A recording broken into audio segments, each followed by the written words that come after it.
But right now, Interstate 75 moving again after hours of frustrating delays earlier today. Traffic crawled for hours through the downtown area. One lane was shut down through the construction area after a semi hit a guardrail there earlier today. Now here's the comparison. What 75 looked like earlier today, the backups that created long delays for drivers and much smoother sailing, thankfully, tonight. It was a frustrating day, though, for drivers. But what about those who drive emergency vehicles? We wanted to know how delays like this impact first responders on Interstate 75. Natalie Tendall with 2 News Investigates is asking what keeps response times down when accidents happen near construction zones. Natalie?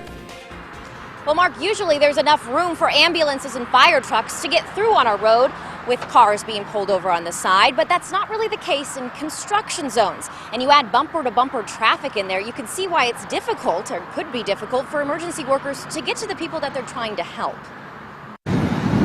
Vehicle after vehicle inching along Interstate 75 northbound, waiting their turn to get through the one lane of traffic open in this construction zone.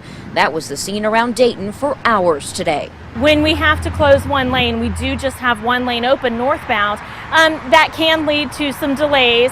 But all this traffic with barely any room to move has us asking, are construction zones designed with emergency response in mind? I talked with a trooper at the Ohio State Highway Patrol who said responding to an accident in a construction zone can be difficult, especially when there's no shoulder to drive on. Their best option at that point is to slowly make it to the scene by weaving through traffic, which can slow response time. I asked spokeswoman Mandy Dillon if ODOT does anything to help with this. We've alerted any of the emergency responders, firefighters, police ahead of time so that they know that there's going to be a construction zone there and they know what the proper detours are. Dillon says getting to an emergency when orange cones and cement blocks are in place is planned out even before a project begins. One of their programs is called Quick Clear.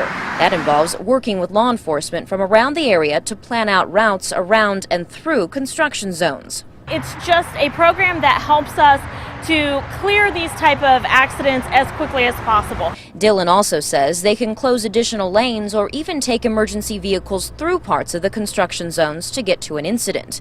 Dillon says that's why it's even more important to slow down and use caution in those construction zones to avoid accidents in the first place. You want to make sure that you're giving everyone the space they need and just staying alert when you're in these construction zones. Now, that trooper I spoke with says no matter how busy these roads get, to always leave that shoulder lane clear because that can really help with response time. Live in Marine, Natalie Tendall, 2 News, working for you.